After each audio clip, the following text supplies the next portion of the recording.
Right. which means make sure that you have the experience, the knowledge, the fortitude, and the know-how to get things done for your constituents. Darius, let me ask you this.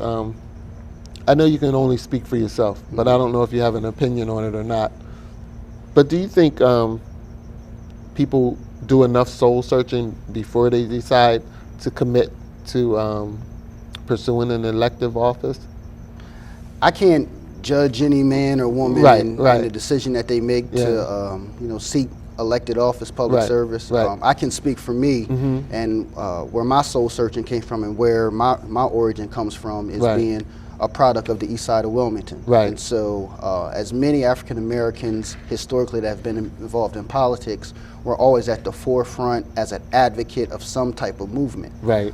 For me, it was a very local service by working with people like Francis Stafford and Paula Stevens on the east side of Wilmington. Right. Being in People's Settlement at the time, when Rashid Mustafa was my sensei, Okay. people like that, so Right. that invested in me. So they had me out in the community doing community service projects, giving back to my neighborhood. Right. And that gave me a sense of accountability and responsibility as far as giving back to my neighborhood. Right. So as I got older, I went to Howard High School and I chose the public service career area, which allowed me to learn more about the different aspects of public service. And I was an intern in the Wilmington Fire Department and Police Department. Okay. This was, back in the mid-90s. Right, So right, I'm right. a little older than people think. But with that experience, that allowed me to learn the operations of both compartments of public safety in the city of Wilmington. Right. So then I went on to Delaware State and majored as a poli-sci major and got involved in politics at the local level and national level. Right. I founded the Young Democrat chapter at Delaware State Okay. and was the state president for College Democrats for statewide,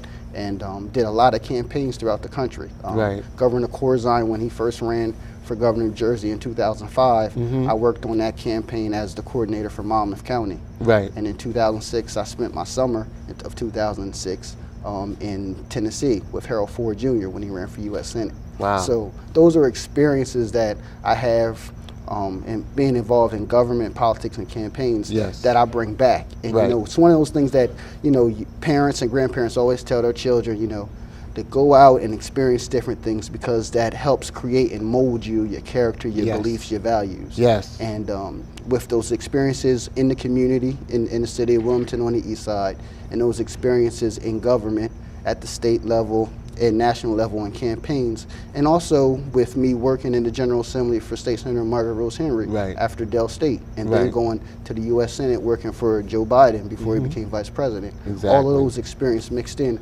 allows me to be prepared to serve Right. the residents of the east side and northeast as their 3rd district council person. And I think I have the most experience, and even more than just experience, but I'm prepared to serve. Right. And I think service is what's more important than anything else. Exactly. And you know what?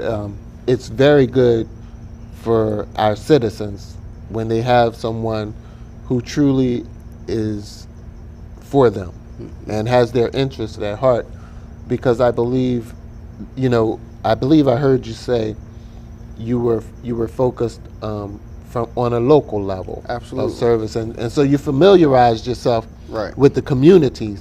And with that said, I was looking in the paper, as many people have, and I read stories in the News Journal, and they were talking about how deals get done in Delaware and what's going on with organizations that have gotten contracts to do different projects, whether it be on Market Street or on the riverfront. And I think it's all well and good if you have, urban renewal type projects going up that's building structures, and maybe some businesses are coming. But what is happening for the people is what I wanted to ask you, to weigh in on, because I know that you familiarize yourself with the needs and concerns. Or Right. is the common Right. person being served? Well, as you're aware, and other viewer and the viewing audience are aware, that I serve on the community view board for the News Journal, and so I write op-ed editorials about every month, every other month for the News Journal. And there was an op-ed editorial that you can also look up on my website, abetterwilmington.com, that I wrote last July, which talked about making investments in human capital. And what that means is making investments in the actual citizens, the residents of the city of Wilmington. I think that the investments that were made at the riverfront were necessary. I think the investments made downtown were necessary. But as government, you're challenged day to day in the decisions that you make and where dollars go and where services go. But I think there should have been a greater investment in neighborhoods with city dollars. Okay. If you look over the last decade, there's been a large amount of investment with federal dollars and state dollars, but not necessarily with city dollars. Okay. And understandably, because the federal government has more money than the city does, and the state government has more money than the city does. So it's about prioritizing things. But for me, there's 4 things that I think are important with building any neighborhood. And in this campaign, for me running for the 3rd District, and just in general for the public, during this election cycle in 2012, no matter what office it is, I just want to admonish everyone to be real cognitive of 2 words. One is community, and one is neighborhood. Okay. Sometimes we want to make them interchangeable, but they're really not. All right. For instance, the east side of Wilmington is a contiguous neighborhood. Okay. The 3rd District of City Council is a community, which is made up of a portion of east side and a portion of northeast Wilmington. Okay.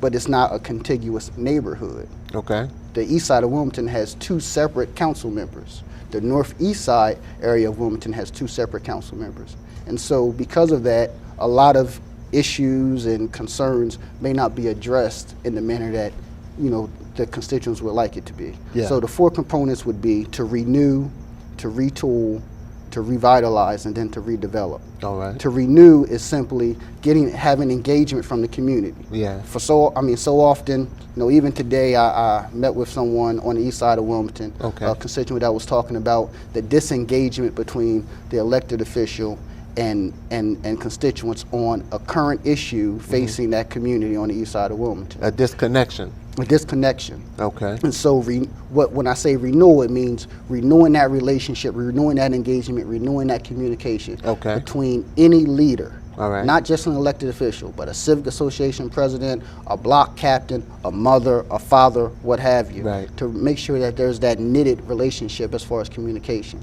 Well, I like what you said because you have to be engaged with your constituency. And you can't know the heartbeat of your constituency if you're not engaged with them. Exactly. I give you this point. This 2 key things I learned while working in the Senate for Vice President Biden. Okay. The first thing is in the Senate and in any elected office, there are people, or even in work, there's people that you may not like as much as you like the other person. Okay. But you understand in elective office, if someone was elected, someone liked them. Okay. Someone chose to vote for them. Okay. So you may not agree with them on every issue, but there's something in that person that is good. There's something in that person that is attractive and desirable to people to make them vote for them. Okay. And so with that, you have to look for the good and not the bad. I heard that. In the politics, in life, at work, you have to look for the good and not the bad. I agree. The second piece is he taught me, even though we did a lot of policy work for him, was it's not all in the policy paper that you write. Many elected officials will look at legislation that they've done and so on and so forth. Right. But in the midst of all the legislation, it's important if you're going to renew a community and create engagement and communication, that you make sure not only that it's a policy paper, but that you're working to change attitudes. Right. Changing attitudes of constituents, changing attitudes towards certain issues, ways of life, quality of life. Right. If I go on the east side of Wilmington and there's a senior living on the 1000 block of Clifford Brown Walk, she may say to me, Darius, my next door neighbor is out front barbecuing and cooking in front of their house. Why won't they go do that in their backyard? Right. My personal, I agree with them. Yeah. If I were to go to the fire marshal and ask them, is it illegal for them to be out there, or the police department, is it illegal for them to be out there? They would tell me it's not illegal for them to be out in front of their home. So it's not necessarily about a piece of legislation all the time, but it's about changing attitudes to improve the quality of life of the entire neighborhood.